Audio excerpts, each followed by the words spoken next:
कल आपको विवरण मिला था सूर्य ग्रह के बारे में। आज हम बात करेंगे चंद्रमा के बारे में। चंद्र ग्रह के प्रभाव, कारकत्व और उसका कौन सा कारकत्व किस रूप में क्यों काम करता है, इन सब चीजों के बारे में आज हम बात करने वाले हैं। चंद्रमा को चंचल स्वभाव का कहा गया है। तीन चीजें तो पहले, सबसे पहले याद रखेंगे कि चंद्रमा से किन तीन चीजों का विचार होगा और उसी से कनेक्ट हो जाएगा सब कुछ। पहली चीज याद रखिएगा, मन। मन से जुड़ी हुई हर गतिविधि, कोई भी ऐसी चीज जो मन या मानसिकता से जुड़ी हुई चीजें हैं, वो चंद्रमा से विचार होंगी। दूसरा होता है जल। जल से जुड़ी हुई चीजें चंद्रमा से। और तीसरा है सफेद। तो जल, मन और सफेद, ये तीन चीजों को याद रखिएगा। ये जिन जिन चीजों से कनेक्ट करेंगे वहां पर चंद्रमा की भूमिका मिलेगी। अभी जैसे जैसे मैं आगे वर्णन करूंगा, यही तीन चीजें आपको हर चीज में मिलती हुई चलेंगी। तो चंद्रमा को चंचल कहा गया। चंचल होता क्या है? मन। चंचल होना किस चीज से जुड़ा हुआ है? मन से जुड़ा हुआ है। मन मतलब क्या होता है? मन मतलब आवर थॉट्स, हमारे विचार ही मन है। मन कोई फिजिकल पार्ट शरीर में नहीं होता है। विचारों को ही मन कहा जाता है। तो चंद्रमा को चंचल स्वभाव वाला कहा गया। तो क्या, बताइए, सत्य नहीं है क्या? हमारे विचार चंचल नहीं होते हैं, बदलते रहते हैं। तो विचार ही चंद्रमा है। इसीलिए हमारे मूड स्विंग में चंद्रमा की भूमिका होती है, चंचलता के नाते। अभी कुछ कर रहा है, थोड़ी समय बाद कुछ करने लगेगा, तो ये मूड स्विंग होना कहलाता है।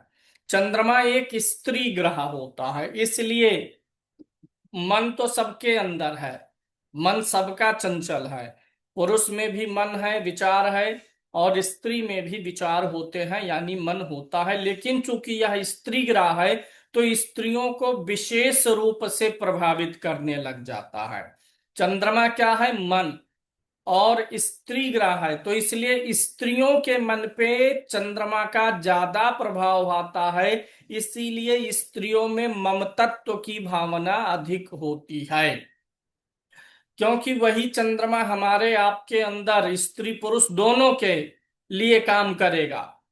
लेकिन स्त्री पे थोड़ा ज्यादा, इसलिए क्योंकि वहां पर जेंडर मैच हो जाता है।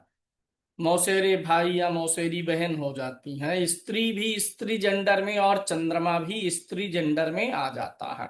इसीलिए आप देखिएगा, स्त्रियां जब किसी चीज पे निर्णय करने जाती हैं, तो वो ज्यादा सोच विचार करती हैं, ज्यादा उनके अंदर चॉइस वाली भावनाएं आती हैं।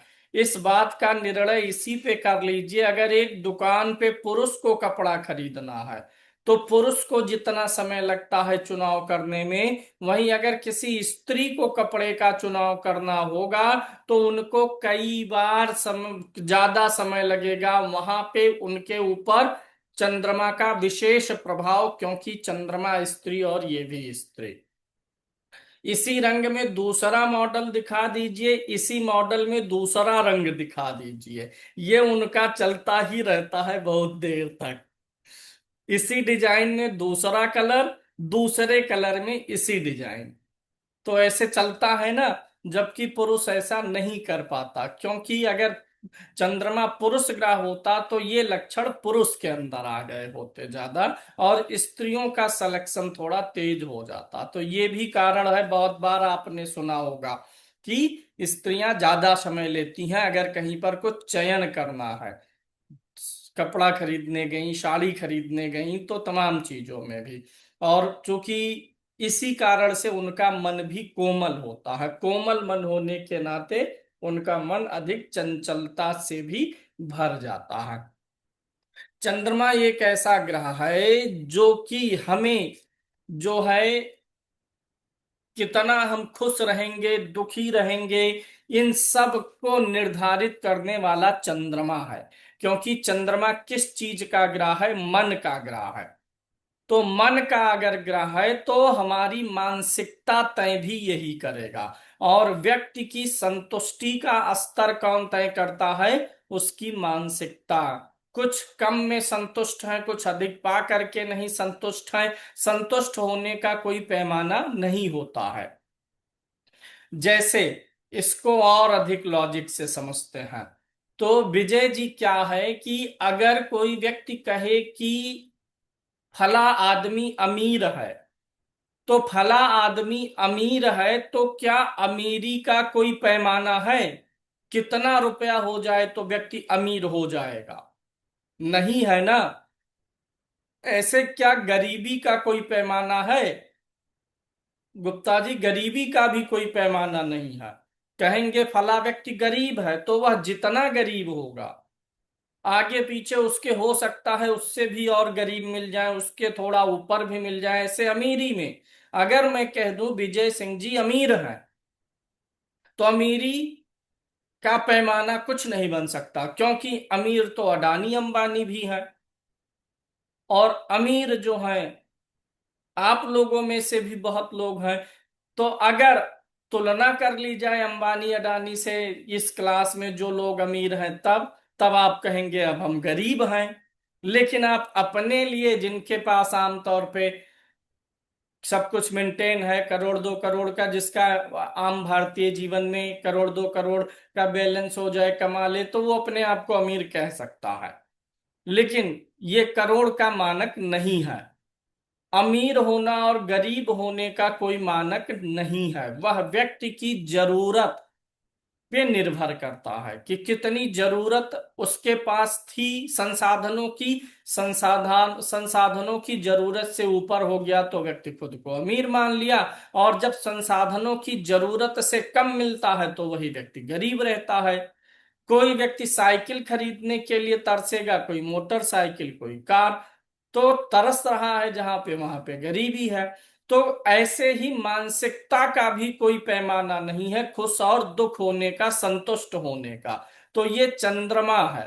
कोई व्यक्ति जो है लाख में खुश हो सकता है, कोई करोड़ में। तो ये चंद्रमा ही डिसाइड करेगा कि आपके पास जो है उसमें आप संतुष्ट हैं, खुश हैं कि नहीं खुश हैं। चंद्रमा जो है माता का कारक होता है, चतुर्थ भाव का कारक चंद्रमा को कहा गया है। लेकिन जब चतुर्थ भाव से आप माता का विचार करेंगे या व्यक्ति की मानसिक स्थिति का विचार करेंगे, तब चंद्रमा की भूमिका होगी। लेकिन चौथा भाव सुख साधनों का भी है। चौथा भाव घर का है। और जब घर देखते हैं तो घर में आपको लग्जरी चाहिए। तो घर के अंदर जो सुख साधन की वस्तुएं, लग्जरी देखेंगे, कार, घर की जरूरत है, वॉशिंग मशीन, एसी, सब। तो ये तब कारकत्व में शुक्र आ जाएगा। तो जब सुख साधन देखेंगे तो कारक शुक्र को मान के चलेंगे, अन्यथा चंद्रमा को मान के चलना है। माता की भावनाओं का सम्मान करके हम अपने चंद्रमा को अच्छा फल देने के लिए बाध्य कर सकते हैं। जैसे हमने कल कहा था, सूर्य का फल अच्छा लेना है तो हमें क्या करना है? पिता का सम्मान करना है, पिता की भावना का। ऐसे माता का अगर हम ख्याल रखेंगे, माता की भावना का या माता समान किसी स्त्री का, तो चंद्रमा हमारा अच्छा होगा। चंद्रमा अच्छा हो करके क्या करेगा?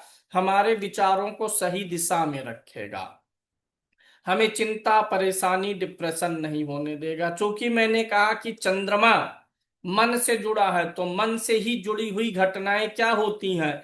चिंता, तनाव, डिप्रेशन, ये सब जो बोलते हैं, मनोरोग, अवसाद, ये सब किस चीज से जुड़ी हुई बीमारियां हैं? मानसिक बीमारियां।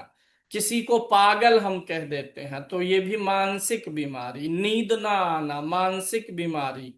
यानी विचार गड़बड़ हो गए, विचार जो है व्यक्ति के सही से जब अलाइन नहीं होते हैं, तो उसी को पागल बोल सकते हैं। उसी को हम जो है अचेत बोल सकते हैं। जब विचार सही क्रम में होते हैं तो व्यक्ति सजग होता है, उसे समझदार माना जाता है। तो मन से जुड़ी सभी घटनाएं, मानसिकता से जुड़ी सभी घटनाएं या रोग, सब का कारक चंद्रमा होता है।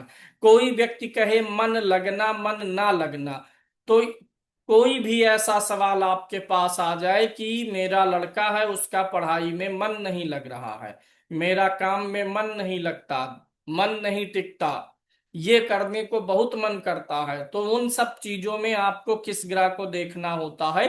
चंद्रमा को देखना होता है। चंद्रमा सही होगा तो सही जगह पर सही चीजों में मन लगेगा और खराब चीजों से आप अपने मन को हटा पाएंगे। चंद्रमा अच्छा फल इसी प्रकार से देगा। अगर चंद्रमा अच्छा फल देने वाला है लेकिन उसकी पावर कम है, जैसे कल आपने पढ़ा था सूर्य के लिए कौन सा स्टोन? माणिक्य। ऐसे चंद्रमा के लिए कौन सा स्टोन होगा? मोती।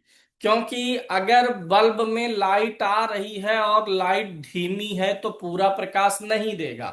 पूरी लाइट आती है तो आप पढ़ पाते हैं, बिजली का बल्ब के प्रकाश का सही इस्तेमाल होता है। लेकिन लाइट लो होगी तो इसका मतलब क्या है कि वो आपको अशुभ नहीं दे रहा है, लेकिन जितना चाहिए, जितने पे पूरी कार्य क्षमता चल पाए उतना भी नहीं मिल पा रहा है। तो इसलिए क्या होता है, जब कोई ग्रह अच्छा तो देना चाहता है लेकिन पूरे फुल फोर्स में काम नहीं कर पा रहा होता है, तब हम उसका स्टोन दे करके उसकी ताकत को बढ़ाते हैं। तो चंद्रमा जिसका कुंडली में ठीक भाव में हो, ठीक जगह पर हो, बल की कमी हो, तो उसे कौन सा स्टोन देंगे? मोती देंगे। कहाँ? सबसे छोटी अंगुली में मोती पहना जाता है, क्योंकि ठंडे पत्थर की अंगुली कौन सी है? सबसे छोटी अंगुली। और ठंडा पत्थर दो होता है, मोती होता है और पन्ना होता है। बुध का और चंद्रमा का स्टोन ठंडा पत्थर है, तो सबसे छोटी अंगुली में चलेगा। गरम अंगुली कौन सी होती है? गरम अंगुली जो है ये आपकी होती है अनामिका अंगुली, ये गरम अंगुली में आती है। इसीलिए आप देखेंगे कि गरम पत्थर हमेशा इन अंगुलियों में पहने जाते हैं, अनामिका में।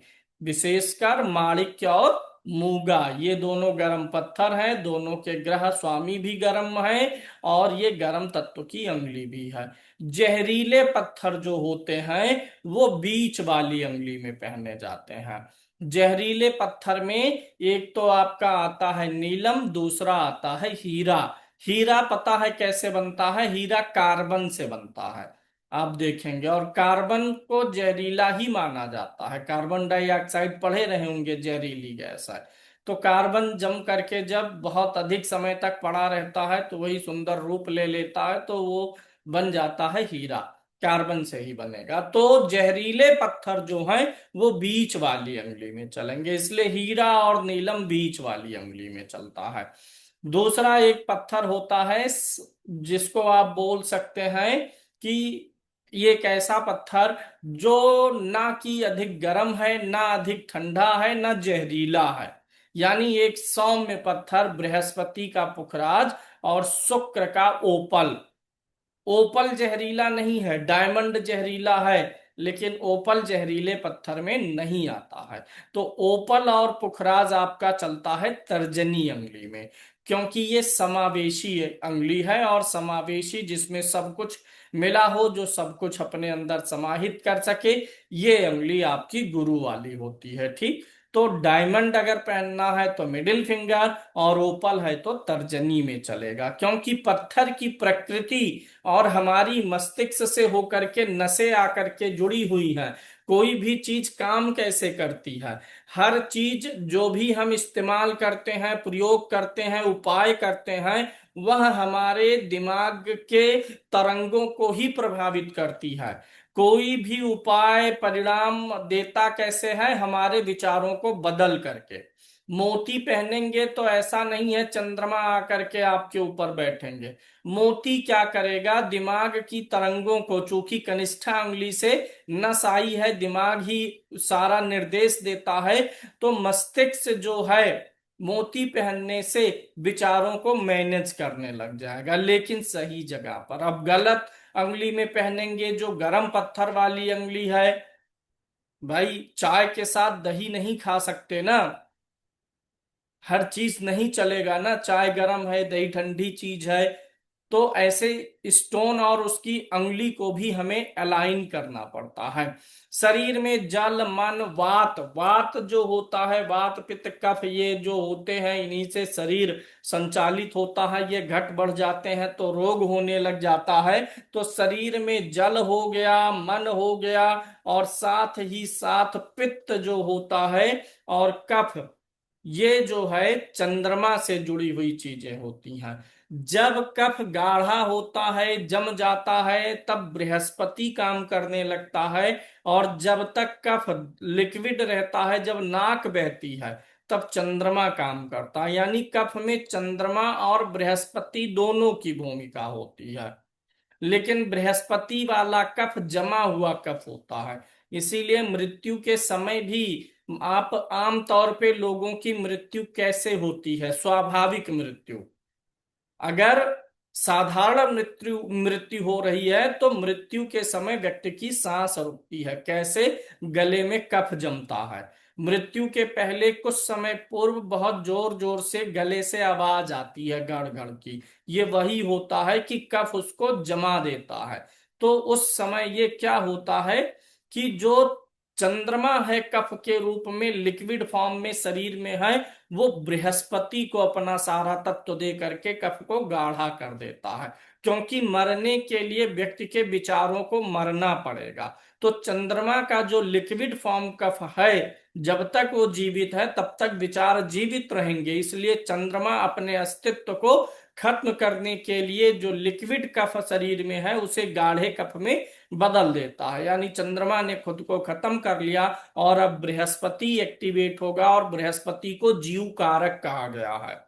बृहस्पति को जीव कारक कहा गया है तो इसलिए जन्म और मृत्यु दोनों में बृहस्पति की भूमिका होगी। तो मृत्यु में बृहस्पति की भूमिका आ जाती है, वह कफ जमा करके सांस को रोक देता है। अगर पूरे नौ ग्रहों की अगर हम बात करें तो सबसे ज्यादा कठिन अगर किसी ग्रह को साधना है तो वो चंद्रमा है। क्योंकि ये चंचल है। आपको 9 लड़के आपके सामने दौड़ रहे हैं, छोटे छोटे 9 लड़कों को पकड़ना है। उसमें से कुछ बच्चे हैं इधर उधर थोड़ा बहुत दौड़ रहे हैं, लेकिन उसमें से एक लड़का ऐसा है जो कभी उस कमरे में, कभी इस कमरे में, कभी बाहर निकल जा रहा है सड़क पे। वो बहुत उधमबान खूब खूब जो है कूद फान कर रहा है दूसरों की अपेक्षा। तो किसको पकड़ना सबसे ज्यादा कठिन होगा? जो सबसे ज्यादा दौड़ भाग कर रहा, कूद मचा रहा है, कभी इधर है कभी उधर है, वो चंद्रमा है। चंद्रमा पल पल बदलता रहता है ना। अभी आप 20 मिनट के लिए खाली होकर के ऐसे बैठ जाओ आंख बंद करके, आप उस 20 मिनट में देखोगे कि 20 प्रकार के विचार आपके दिमाग में आ चुके होंगे। तो ये चंद्रमा है कि 20 मिनट में 20 जगह पर दौड़ा भागा। जबकि अन्य ग्रहों में उतना जो है चंचलता नहीं है, उन्हें आप साध ले जाएंगे। तो पूरे ज्योतिष में अगर किसी को कंट्रोल करना सबसे ज्यादा मुश्किल है तो वो चंद्रमा को है। और चंद्रमा से जुड़ी हुई चीजों से सबसे ज्यादा संसार में लोग प्रभावित हैं। अन्य ग्रहों की बीमारियां बहुत कम हैं इस संसार में, चंद्रमा वाली बीमारी सबसे ज्यादा है। क्योंकि चंद्रमा हमारा मन है, मन और मानसिकता। किसी को नींद नहीं आ रहा, किसी को भूलने की बीमारी है। यादाश्त का कारक चंद्रमा है, क्योंकि यादाश्त मतलब हम याद रखते हैं। याद आप किसको रखते हैं? किसी विचार को ही तो हम याद रखते हैं। किताब पढ़ने के बाद जो लाइन आपने पढ़ा तो वो लाइन किस में बदल जाती है? विचारों में। अभी जो आप क्लास ले रहे हैं, जो मैं बता रहा हूं, इसको सुनने के बाद ये आपके दिमाग में कैसे जा रहा है? विचार के रूप में जा रहा है। तो याद रखा जाता है विचारों को। जब भी हम कोई चीज सुनते हैं पढ़ते हैं तो वो विचार रूप में हमारे अंदर आता है। तो याद रखने की, भूलने की बीमारी, तनाव, चिंता, डिप्रेशन, अधिक सोचना, कम सोचना, बहुत ज्यादा ओवर एक्टिव होना, कम एक्टिव होना, ये सब का कारण क्या है? चंद्रमा है। तो चंद्रमा से जुड़ी हुई समस्याएं हर व्यक्ति में कुछ ना कुछ आ ही जाती हैं। सबसे ज्यादा पीड़ित व्यक्ति इसी चंद्रमा से है। चंद्रमा ही एक ऐसा ग्रह होता है जो आपको सुख और दुख का बोध कराता है। क्योंकि व्यक्ति, कोई रो रहा है तो ये चीज आपको कैसे पता चलता है, कोई हंस रहा है तो ये कैसे पता चलता है, ये सब हमें पता चलता है हमारे जो है, एक तो चीज होती है जिसे हम महसूस करके जानते हैं, ठीक, कोई चीज ठंडा है गर्म है, ये सब टच करके कुछ चीजें हम जानते हैं, और कुछ चीजें देख के जानते हैं। ठंडा है गर्म है मुलायम है कठोर है, ये टच करके पता चलेगा, स्पर्श से पता चलेगा, गिलास छुए चाय का तब पता चला गर्म है उसके अंदर चाय की ठंडा है। कुछ चीजें देखने से पता चलेंगी। तो ये सारी चीजें जो हम महसूस करते हैं, जब आपने चाय छुआ और चाय गर्म थी तो आपने, कैसे आपको पता चला चाय गर्म है या ठंडी, वो महसूस हुआ आपको। ऐसे कोई व्यक्ति रोता है तो आप क्या महसूस करते हैं, ये नहीं महसूस करते हरे राम हो, ये नहीं महसूस होता, वास्तव में हम महसूस उसकी भावनाएं कर जाते हैं। रोना हमें कैसे पता चला, ये खुश है व्यक्ति कैसे पता चला, देख करके भी भावनाएं महसूस हो जाती हैं। सोचिए चंद्रमा कितना स्ट्रांग प्लैनेट है। बीबी का चेहरा और आंखें देख करके हस्बैंड लोग पता लगा लेते हैं कि मूड कैसा है। ऐसे पत्नियां पता लगा लेती हैं चेहरे का हाव भाव देख करके, खुश हैं कि नाखुश है, प्रसन्न है कि अप्रसन्न, कैसे पता चल रहा है। वही आंखें पहले थी वही अभी है। तो ये चंद्रमा महसूस कराता है, चाहे वो फिजिकली महसूस कराए किसी चीज को यानी छू करके, या फिर बिना छुए किसी चीज को महसूस करा दे, यानी भावनाओं को। जब आपने गर्म गिलास छुआ और चाय आपको गर्म लगी तो आपने वास्तव में वहां पे चाय की भावना को रीड किया है कि चाय इस समय किस स्टेट में है।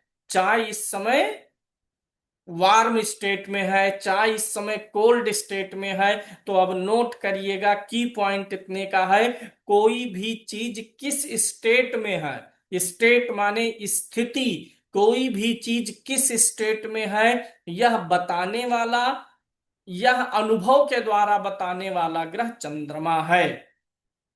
व्यक्ति अगर हंस रहा है तो देख के हमें पता, हम उसकी भावनाएं पढ़ लेते हैं कि हंस रहा है तो इसके साथ इस समय कुछ अच्छा हुआ है, व्यक्ति क्या है, खुश है। जबकि ना वो बोला एक को बार कि मैं खुश हूं, ना चेहरे से निकल रहा है, ना खुशी टपक रही है, पता चल जाता है रो रहा है, उदास बैठा है, चिंतित है।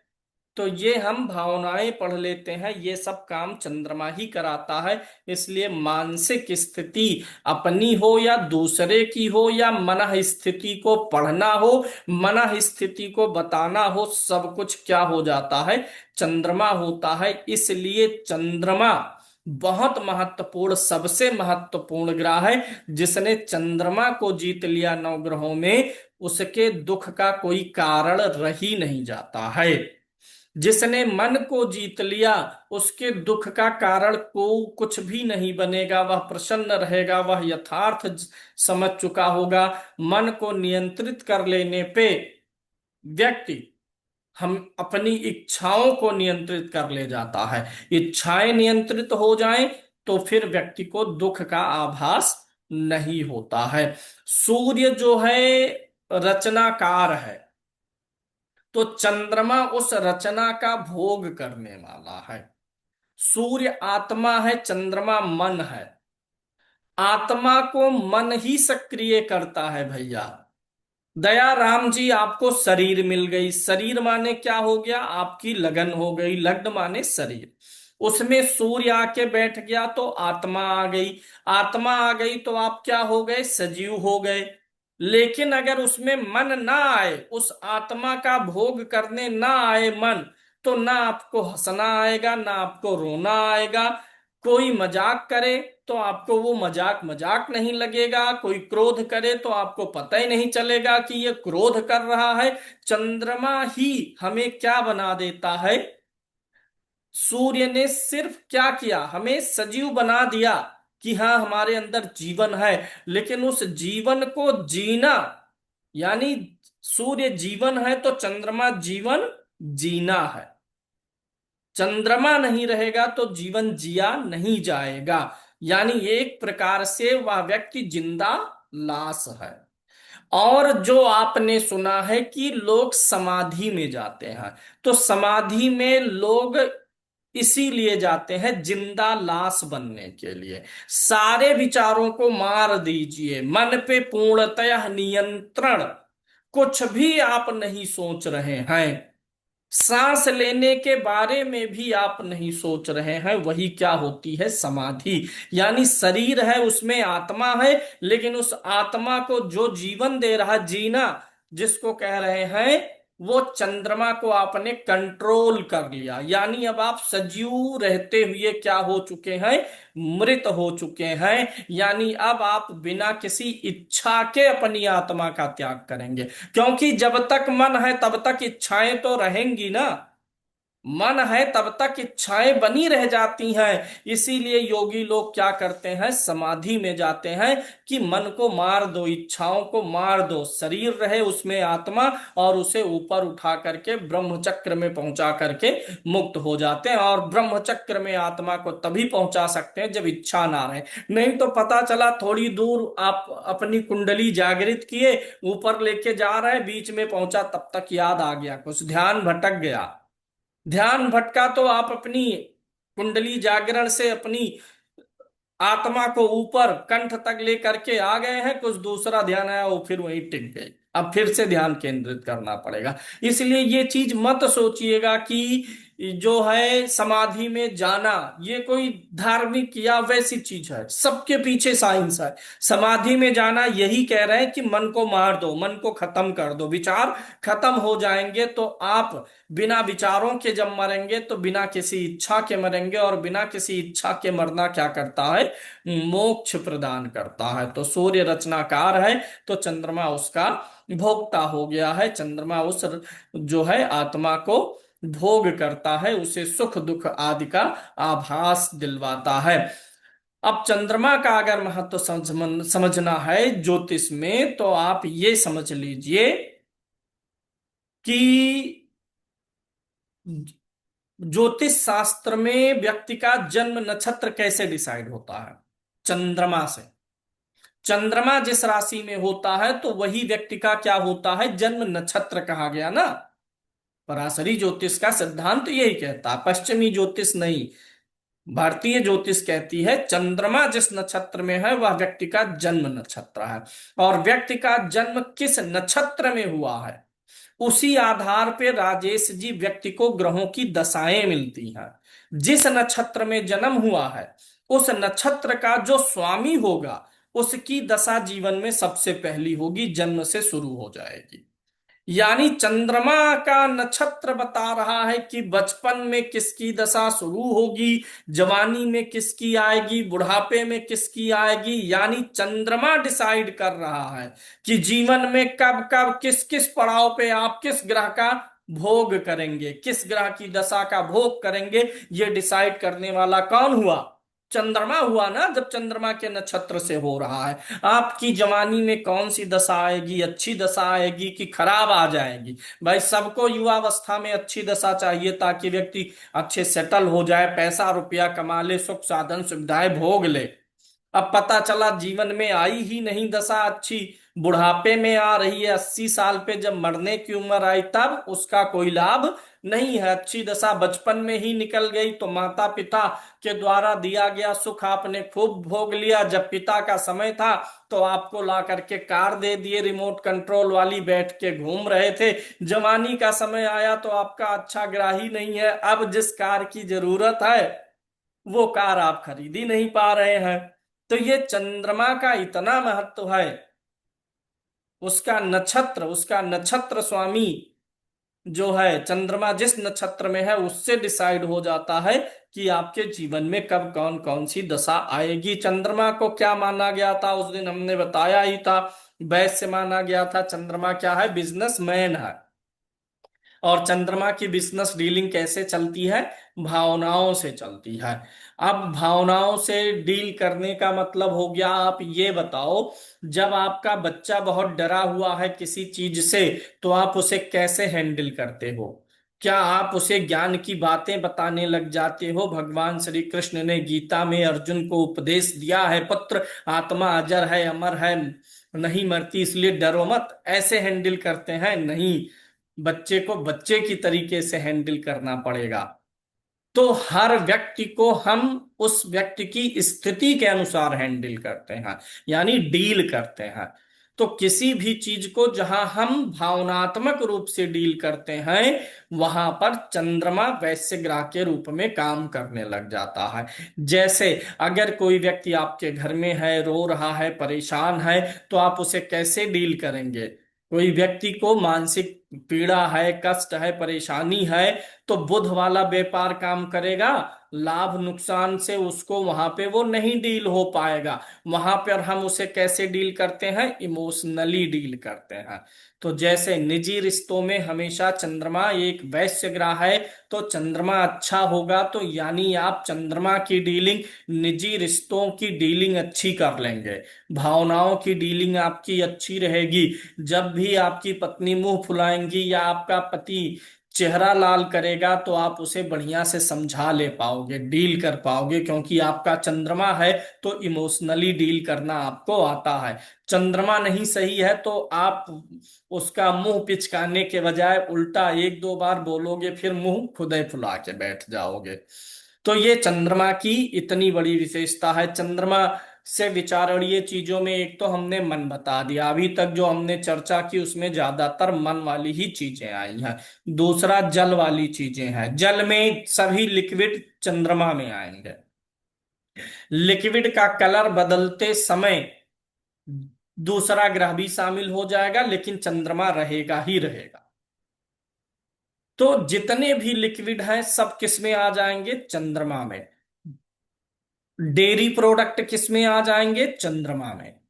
याद रखिएगा, मिठाई, पेड़ा बन रहा है, छेना बन रहा है, इन सब का मूल थीम क्या है? दूध। यानी लिक्विड पदार्थ जो हैं या दूध, उससे बने हुए जितने पदार्थ हैं सब किस में आ जाते हैं? चंद्रमा में आ जाते हैं। तो मिठाई वगैरह हो गई, पनीर हो गया, ये सब चंद्रमा में। यानी किसी लिक्विड का जो, दूध वगैरह का जो, या पानी का हार्ड रूप क्या है? बर्फ है, बर्फ जमा दिए। तो किसी भी लिक्विड का जो ठोस रूप है वो चंद्रमा में आएगा, लिक्विड भी चंद्रमा में आएगा, लिक्विड का ठोस रूप भी चंद्रमा में। पानी से बर्फ जमा, दूध से पनीर बना, पेड़ा बना, तो ये सब भी इसी में आ जाता है। ठीक, लड्डू नहीं आएगा। लड्डू बदलेगा रंग के हिसाब से, लाल है तो मंगल का मान लीजिए, पीला लड्डू है तो बृहस्पति का मान लीजिए। बना कि जिस किस चीज से है और रंग जो है उस पे निर्भर करेगा। लेकिन अल्टीमेट, चूंकि चंद्रमा की उत्पत्ति कहाँ से हुई है? जल से हुई है। चंद्रमा जल तत्व है। चंद्रमा की उत्पत्ति जल से हुई है, समुद्र से हुआ है, लक्ष्मी जी का भाई माना जाता है। तो यहां पर चंद्रमा जल तत्व का कारक हुआ, तो कोई भी रसीला फल आप खा रहे हैं उसमें भी चंद्रमा का तत्व है। जहां चंद्रमा नहीं है वहां पर चीजें शुष्क होती हैं। शुष्क मतलब वो चीजें दुबली होती हैं। भाई फल रसेदार है तो इसका मतलब क्या है? कि उस फल में पानी की मात्रा ज्यादा है। हमारे अगर शरीर में मांस बढ़ा है तो इसका मतलब क्या है? कि लिक्विड जो है मांस के भीतर में द्रव ज्यादा इकट्ठा, जिसके पास मांस कम है उसके शरीर में पानी कम है, जिसके पास मांस अधिक है उसके शरीर में पानी भी अधिक है। तो इसलिए आप जो है ये समझ लीजिए कि जहां जहां भी चंद्रमा है वो मोटापा भी देता है, क्योंकि पानी चीजों का वजन बढ़ाता है। इसका एक रुई आप लीजिए, थोड़ा सा एक टुकड़ा लीजिए और उसको नॉर्मली आप उठाइए, तौलिए, कुछ भी करिए, और फिर उसी में पानी डाल दीजिए। रुई उतना ही है, लेकिन अब वजन उसका बढ़ चुका है, द्रव्यमान उसका बढ़ चुका है। तो ये चंद्रमा होता है जो द्रव्यमान बढ़ाने का काम करेगा। तो ये एक बिगड़ा हुआ चंद्रमा या तो विचारों को मोटा कर देगा, विचारों का द्रव्यमान बिगाड़ देगा, या शरीर पे प्रभाव डालेगा तो शरीर का भी द्रव्यमान बिगाड़ सकता है। तो मोटाई का ग्रह भी चंद्रमा है। चंद्रमा मतलब जल तत्व, जल तत्व किस कहीं भी आता है तो वो चीज भारी होने लग जाती है, तो भारीपन का कारक चंद्रमा होगा। जहां कहीं भी जूस है, रस है, लिक्विड है, लिक्विड मतलब ही रस होता है, लिक्विड मतलब ही जूस होता है। अब उसे मैं जूस कह दूं तो क्या वह लिक्विड नहीं रह गया? आम का जूस पी रहे हैं, अनार का जूस, तो है तो लिक्विड ही ना वो। तो चंद्रमा हर लिक्विड में है। अब जब आप अनार का जूस बोलोगे तो उसमें मंगल भी शामिल हो जाएगा, क्योंकि रंग लाल हो चुका है। लेकिन जब आप जो है आम का जूस पी रहे हैं, पीला जूस है वह, तो अब वो चंद्रमा के साथ बृहस्पति से कनेक्ट हो जा रहा है। तो आपको अगर ये देखना है कि कौन सा फल जो सूट करेगा, तो चंद्रमा को देखिए, उसके साथ में कुंडली में सही ग्रह कौन सा है। जैसे अगर मंगल सही है तो अनार का जूस आपको अच्छा सूट करेगा। बृहस्पति अगर गड़बड़ है तो पीले जूस, पीली मिठाई। अब ये कुछ लोग कहेंगे इसमें कोई साइंटिफिक रीजन नहीं आ रहा है गुरुजी, कि ऐसे लाल और पीला जूस होता है। भैया, एक बीमारी होती है जिसको एलर्जी बोलते हैं, जो कभी पकड़ में नहीं आती है, ना किसी साइंटिफिक रूप से पकड़ में आएगी। तो ये चीज यहाँ पे अलाइन होती है। वही व्यक्ति को, जैसे मुझे ही सरसों के तेल से एलर्जी है, मुझे दूध वाले प्रोडक्ट से एलर्जी है, मुझे ये जो गोल गोल सा मिर्च आता, क्या बोलते हैं, शिमला की, शिमला मिर्च, उससे एलर्जी है। मुझे जो है ये धूल मिट्टी से भी एलर्जी है, पनीर से एलर्जी एलर्जी है, टमाटर से एलर्जी है। तो आप ये चीज साइंटिफिकली तो नहीं बोली जा सकेगी, कि अगर आप कह रहे हैं कि पीला जूस नुकसान करेगा, लाल जूस काम करेगा, तो इसके पीछे कोई वैज्ञानिक आधार है? यही वैज्ञानिक आधार है। जूस तो सब में रहेगा, चंद्रमा शामिल रहेगा। अब चंद्रमा, अच्छा चंद्रमा क्या है? पानी है। पानी क्या होता है? रंगहीन होता है। पानी का कोई रंग नहीं होता गुप्ता जी। अगर पानी का कोई रंग होता तो लाल रंग डालने पे पानी लाल ना होता, हरा डालने पे हरा ना होता, उसका अपना रंग जो होता उसके साथ वो प्रतिक्रिया करता ना। तो इसलिए पानी का कोई रंग नहीं है, चंद्रमा का कोई रंग नहीं है, वो सिर्फ लिक्विड है। अब उसमें जो मिला देंगे उसी रंग का हो जाएगा। चंद्रमा एक सादा कागज है, अब उस पे जो डिजाइन बना देंगे कागज की पहचान वही बन जाएगी। तो चंद्रमा ऐसे ही सादा पानी है, कलरलेस वाटर है, कलरलेस पेपर है जिसपे कुछ भी नहीं लिखा गया है। अब उसमें जो चीज मिलेगा वो वैसा चंद्रमा बनेगा। तो कुंडली में चंद्रमा को देख करके हम थोड़ा अनुमान लगाने में सक्षम होते हैं कि हमारा चंद्रमा लाल रंग से ज्यादा कंफर्टेबल है, लगन जो हमारी है कुंडली वो लाल रंग के प्रति कंफर्टेबल है, काले के प्रति है, पीले के प्रति है, हरे के प्रति है। तो उसी अनुसार हम चंद्रमा को वही कलर का कॉम्बिनेशन देने लग जाते हैं, तो वो चीज हमारे शरीर को नुकसान नहीं करती। इसका मतलब ये नहीं है कि वो चीज आपको बहुत ज्यादा सुपरस्टार बना देगी, शक्तिमान नहीं, वो चीज बस सूट करेगी। जो चंद्रमा के साथ मैच नहीं हो रहा वो चीज आपको जब लेंगे तो वो सूट नहीं करेगी, मतलब शारीरिक परेशानी, एलर्जी, खुजली, वॉमिटिंग, ये सब देने लगेगी, छींक आने लगेगी। और जो चीज सूट कर रही है वो आपको कोई शारीरिक परेशानी नहीं होने देगी। तो ये चीजें हमें देखना होता है। अगला चीज अगर हम बात करें तो चंद्रमा की वाणी शास्त्रों में बताई गई है मधुर है। बहुत महत्वपूर्ण चीज बताने चल रहा हूं। बुध को वाणी का कारक कहा गया है। वाणी का कारक कौन है? बुध है। अच्छा, वाणी का भाव कौन सा है? दूसरा भाव। दूसरा भाव जो है ये आपकी वाणी है या भाषा है। भाषा, मैं जो बोल रहा हूं, यानी ये काखा गाघा और सेंटेंस मैं भी बोलता हूं, आप भी बोलते हैं, हर कोई बोलता है। तो ये जो बोलना है, मुंह खोलना है, ये द्वितीय भाव है। और उस मुंह खोलने में, बोलने में उसको शब्द जो देता है वो बुध है। यानी एक यंत्र हुआ और एक उस यंत्र से निकली हुई चीज हुई, एक टीवी हुआ और दूसरा टीवी में आने वाला क्या हो गया, प्रोग्राम हो गया। तो द्वितीय भाव टेलीविजन है और बुध उसका क्या है, प्रोग्राम है। तो अगर बुध अच्छा होगा तो मुंह खोलेंगे तो अच्छी वाणी निकलेगी, तर्कपूर्ण निकलेगी, क्योंकि बुध अच्छा है। मुंह तो सबका अच्छा है, वही ऊपर नीचे होंठ रहेंगे, जीभ रहेगा, सबके है। लेकिन सबका बोलना, बोलने के बाद जब ये खुला, कुछ यहां से निकला, तो उसका प्रभाव अलग होता है। तो वो अलग प्रभाव बनाने का काम कौन करता है, बुध करता है। इसीलिए हर जगह आप देखेंगे उसी चीज का कारक एक भाव भी है और उसी चीज का कारक एक ग्रह भी है। जैसे चौथा भाव माता का है और चंद्रमा भी माता है, तो चौथा भाव जो है ये माता की बॉडी है और चंद्रमा जो है जैसे टीवी और उसका प्रोग्राम। तो चौथा भाव टीवी यानी माता, और माता का हाव भाव व्यवहार प्रोग्रामिंग आपके प्रति विचार व्यवहार वो कौन बताएगा, वो चंद्रमा बताएगा। तो चंद्रमा की वाणी को मधुर कहा गया, हर ग्रह की वाणी अच्छी है। तो अगर चंद्रमा अच्छा होगा तो आपकी वाणी में कोमलता रहेगी। हर चीज आप इस ऐसे समझिएगा कि हर ग्रह का स्वभाव कैसा है। चंद्रमा बहुत फ्लेक्सिबल ग्रह है, सूर्य फ्लेक्सिबल नहीं है, सूर्य कठोर है, राजा है, कठोर रहेगा वो।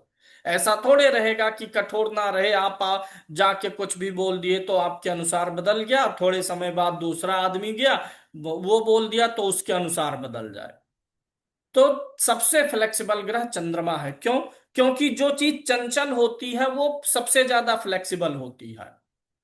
तो चंद्रमा की वाणी जो है मधुर तो है, चूंकि चंद्रमा शुभ ग्रह है, सौम्य ग्रह है, तो ये मधुर वाणी वाला है। लेकिन इसकी बातें बदलती रहेंगी, इसकी बातों में बड़ी फ्लेक्सिबिलिटी रहेगी सुनील जी।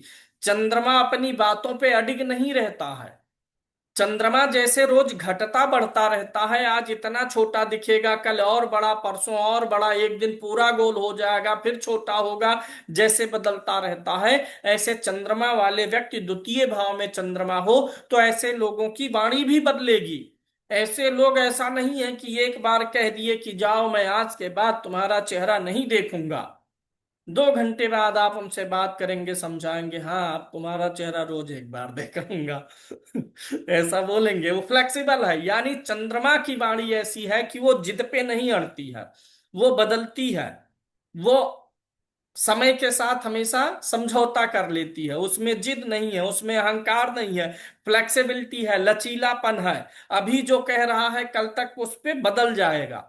तो ये चंद्रमा की वाणी बताई गई है। और वैसे भी चंद्रमा क्या है, पानी। पानी का आकार कुछ होता है नीतू जी? चंद्रमा पानी ही तो है, जल ही तो है, जल तत्व। पानी को आप गिलास में रखेंगे, गिलास हो गया, कप में रखेंगे, उसी पानी को पलट दीजिए, कप में कप हो गया, उसी पानी को बकेट में डालिए, बाल्टी हो गया, उसी पानी को पेन वाले कैप में डालिए, अब वो पेन का कैप हो गया। एक बर्तन लीजिए जिसमें हाथी की डिजाइन बनी हो, उसके भीतर डाल दीजिए, अब वो पानी हाथी बन जाएगा। एक पानी, एक आपके पास मूर्ति है जो भगवान शंकर का रूप है, अंदर से खाली है, पानी डालेंगे, अब वही पानी भगवान शिव के हाथों में जाकर के, सब जगह जाकर के भर के, अंदर से उसने कौन सा रूप ले लिया, शिव का रूप ले लिया। तो इसका कोई पानी का ठिकाना नहीं होता है। ये सब क्या है, पानी फ्लेक्सिबल है, इसको जैसा धारण करने वाला मिलेगा ये उसी का आकार ले लेगा। इसीलिए कहा गया है कि चंद्रमा के ऊपर संगति का असर बहुत पड़ता है। जैसा करोगे संग वैसा बनेगा मन। जब इसने बाल्टी का साथ लिया तो बाल्टी का स्वरूप ले लिया, कप का साथ लिया तो कप का स्वरूप हो गया, किसी पाइप में डाल दिए तो पाइप का स्वरूप ले लिया। यही मन है हमारा, जिसका साथ करेगा, जिसके बारे में सोचेगा, उसी के बारे में ये उसी का रूप धारण कर लेता चला जाता है। तो इसलिए ऐप में रिकॉर्डिंग मिलेगी भैया, ऐप में पढ़ रहा है, ऐप में देखते रहिए। तो चंद्रमा जो है हर परिस्थिति में ढल जाता है। तो चंद्रमा सबसे ज्यादा फ्लेक्सिबल, हर परिस्थिति में ढलने वाला। अभी समझ में आ गया उदाहरण से ना कि हर परिस्थिति में ढल जाएगा। तो इसलिए चंद्रमा अच्छा होता है तो व्यक्ति परिस्थितियों से ढलना सीख लेता है, परिस्थितियों में वह बहुत ज्यादा टूटता नहीं है। जब चंद्रमा आपके लग्न के आसपास होगा या लगन को देखेगा तो ये सारे गुण सबसे अधिक आप में होंगे। लगन में हो, द्वितीय में हो, द्वादश में हो, लग्नेश के साथ हो, तो ये सारे गुण चंद्रमा के आपके व्यक्तित्व में अपने आप शामिल होते चले जाते हैं। अगर कुंडली में चंद्रमा पीड़ित है तो मानसिक परेशानियां बहुत जल्दी होंगी। दूसरों के बातों का असर आपके ऊपर बहुत जल्दी होगा। अगर आपका चंद्रमा पीड़ित है, चंद्रमा नहीं सही है, तो ऐसे व्यक्ति को थोड़ा जल्दी व्यक्ति मोटिवेट कर ले जाता है। आपने देखा होगा कुछ लोगों का विचार मजबूत है, मुझे इस पार्टी को वोट देना है, क्यों देना है वो खुद जानता है, उसने खुद डिसाइड किया है। लेकिन हर समय कुछ वोट जो होते हैं वे स्विंग करते हैं। कुछ लोग कहेंगे कि मैं इसको वोट दूंगा, मैं उसको, कुछ लोग कहेंगे अभी डिसाइड नहीं किया हूं, पता नहीं है। तो उनको मोटिवेट किया जाता, उनको लोग बताते हैं किसको वोट देना। सिर्फ वोट की बात नहीं है, इलेक्शन की बात नहीं है, किसी भी मामले में कुछ लोग ऐसे होते हैं जिनका चंद्रमा वीक है, ज्यादा वीक है। चूंकि चंद्रमा हर विचार में ढल जाता है, हर परिस्थिति में ढलता है, तो सामने वाले ने आके जो समझा दिया वही मान लिए। और अगर उसके बाद मतदान हो गया तो उसे वोट दे दिए। पता चला कि मान लीजिए कि अ, सुस्मिता जी हैं, इनको हम समझा के आए कि आपको हमें वोट देना है, हमारे पे बटन दबाना है, हमारा निशान जो है चांद सितारा है, कुछ भी बताए। फिर उसके बाद इन्होंने मान लिया, चंद्रमा अगर इनका फ्लेक्सिबल है तब। थोड़ी देर बाद या दूसरे दिन तुलिका जी इनके पास गई और इनसे बोली कि ये पार्टी बढ़िया है, इस निशान पे देना है, उसके फायदे गिनवा के आ गई। तब अब हमारा वाला भूल जाएंगे ये। लास्ट टाइम में जिसने जो बताया है उसी में वह व्यक्ति ढलेगा। जैसे पानी लास्ट टाइम आपने जिस पात्र में डाला है, पानी उसी पात्र का अनुकरण करेगी। लास्ट टाइम में आपने जिसका साथ किया है उसी की संगति का असर रहेगा। तो चंद्रमा इतना फ्लेक्सिबल है। ये एक चीज याद रखना है सैद्धांतिक तौर पे। चंद्रमा उच्च है, नीच है, स्वाग्रही है, कैसा है, इन सब चीजों से ज्यादा मैटर करता है कि चंद्रमा पक्ष बली है कि नहीं है। चंद्रमा स्वयं के प्रकाश से प्रकाशित नहीं है, सूर्य के प्रकाश से प्रकाशित है। तो याद रखिएगा, शुक्ल पक्ष की पंचमी से कृष्ण पक्ष की पंचमी तक चंद्रमा बलवान होता है। शुक्ल पक्ष की पंचमी से कृष्ण पक्ष की पंचमी तक का चंद्रमा बलवान ले लीजिए। और कृष्ण पक्ष की जब खष्टी आएगी तब चंद्रमा कमजोर हो चुका है, सप्तमी में और कमजोर, अष्टमी में और कमजोर। ऐसा नहीं है शुक्ल पक्ष की जैसे पहली तिथि आएगी तुरंत चंद्रमा मजबूत हो जाएगा। शुक्ल पक्ष में जब 5 दिन बीतते हैं तब थोड़ा चंद्रमा बड़ा होता है, वास्तव में तीसरे दिन से बड़ा हो जाता है। तो तृतीय तिथि से भी बल आ जाता है, लेकिन बढ़िया बल देखना है तो पंचमी टू पंचमी चलिए। कृष्ण शुक्ल पक्ष की पंचमी से कृष्ण पक्ष की पंचमी तक शुक्ल पक्ष में उदय होगा तो बलवान है। और जैसे जैसे पंचमी बीतेगी कमजोर होता जाएगा। अमावस्या के दिन सबसे ज्यादा कमजोर होता है, ये लिखिएगा। अमावस्या के दिन मतलब जब सूर्य के साथ हो तब सबसे कमजोर, और पूर्णिमा के दिन सबसे ज्यादा मजबूत होता है। यानी कुंडली के माध्यम से मैं बताता हूं इस स्थिति को, कि आप कुंडली देख करके कैसे जान पाएंगे कि बलवान है कि कमजोर है। आप क्या करेंगे, किसी व्यक्ति की कुंडली में चंद्रमा कहाँ बैठा है, इस बात से आप उसके चंद्रमा के बल का अनुमान लगाइए। चंद्रमा चमकता कैसे है, चंद्रमा चमकता है सूर्य के प्रकाश से। यानी कुंडली में सूर्य की स्थिति कहाँ कैसी है, इस बात पे निर्भर करेगा। अब यहां पर आप ध्यान दीजिए, चंद्रमा इस कुंडली में कहाँ विराजित है, सूर्य इस कुंडली में, पहले हम सूर्य को देखेंगे क्योंकि सूर्य की स्थिति से ही प्रकाशित होता है। तो सूर्य महाराज इस कुंडली में यहाँ छठे भाव में है, और चंद्रमा कहाँ विराजित है, यहाँ पर। अब चंद्रमा कब बलवान होता है ये देख के आप कुंडली से डिसाइड करोगे। देखिए, ये सूर्य है और सूर्य अभी कहाँ है, मिथुन में। मिथुन से कहाँ जाएगा, कर्क में। ऐसे ऐसे सूर्य चलेगा आगे, हर ग्रह ऐसे चलता है आगे, ऐसे गोल गोल घूमता है, ठीक, कुंडली में। तो सूर्य का सामने वाला हिस्सा कौन सा हुआ भाई, जो ग्रह जिस दिशा में चलता है वही सामने उसके होता है। तो सूर्य मिथुन से कर्क में आएगा, यानी सूर्य इसी दिशा में ऐसे ऐसे चलेगा। तो चंद्रमा बलवान कब होता है, जब वो सूर्य के सामने हो। और चंद्रमा कमजोर कब होता है, जब वो सूर्य के पीछे हो। ठीक है।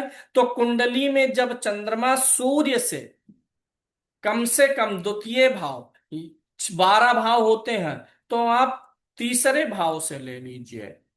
तीसरे भाव से लेकर के 3 से जब गिनेंगे तो 6 भाव तक सूर्य जहां बैठा है, वहां से तीसरे भाव से लेकर के 6 भाव, 1 2 3 4 5 6, यहां तक बलवान हो जाएगा। और फिर इसके पीछे चंद्रमा कमजोर रहेगा, 1 2 3 4 5 6, 1 2 3 4 5 6, ये है।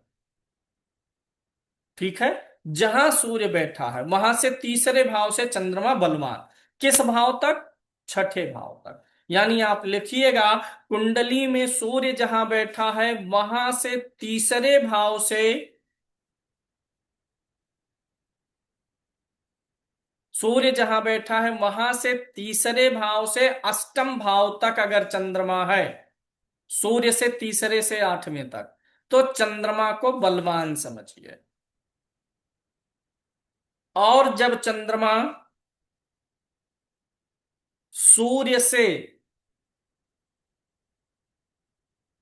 नवम भाव से लेकर के द्वितीय भाव तक बैठा है, सूर्य की पोजीशन से काउंट करेंगे, तो ऐसा चंद्रमा कमजोर माना जाएगा। तो चंद्रमा का पक्ष बल देखना जरूरी है। सबसे कमजोर चंद्रमा जब वह सूर्य के साथ हो, सबसे बलवान चंद्रमा जब सूर्य के सामने हो। अगर यही चंद्रमा यहां सूर्य के साथ आगे पीछे, ये सबसे कमजोर चंद्रमा यही होता है। या तो सूर्य के साथ हो सबसे कमजोर, सूर्य के पीछे हो, सूर्य से अगले भाव में हो। सबसे बलवान कब होता है, जहां सूर्य है ठीक उसके सातवें भाव में चंद्रमा हो, सबसे बलवान। या उससे एक भाव पीछे हो या एक भाव आगे, तब चंद्रमा सबसे अधिक बलवान होता है। अब सूर्य और चंद्रमा से जुड़ा हुआ एक स्पेशल सूत्र दे रहा हूं, और आप आज की क्लास खत्म कर रहा हूं। एक होता है D60 कुंडली। जैसे नौमांश होता है, दसमांश होता है, ऐसे एक कुंडली होती है D60, षटियांश कुंडली। D60 कुंडली में सूत्र लिखिएगा और अभी अपनी कुंडली में चेक करिएगा। D60 कुंडली में अगर आपके सूर्य और चंद्रमा दोनों पर किसी शुभ ग्रह का प्रभाव हो, D60 में अगर आपकी कुंडली में सूर्य चंद्रमा पर किसी शुभ ग्रह का प्रभाव हो, दोनों पर होना चाहिए,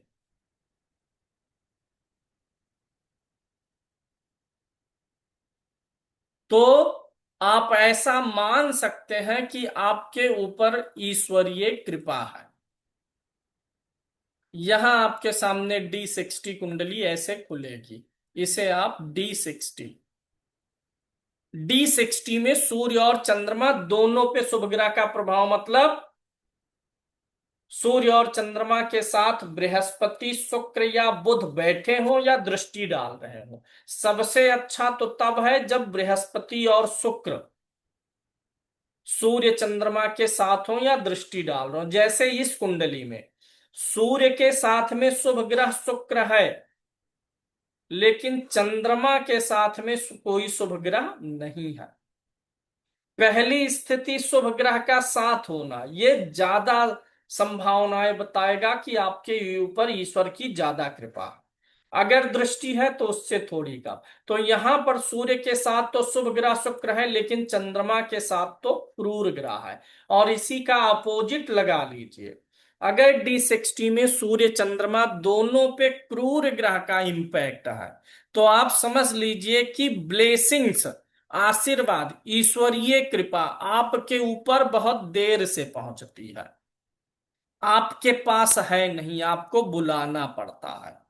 भैया आपके पास पैरासीटामोल है तो आप खा लेंगे बुखार होते ही, नहीं है तो आप खरीदेंगे तब खाएंगे, यानी तब तक तो झेलना है राजेश जी। तो यही अंतर इसी पैरासीटामोल के अंतर से समझिएगा।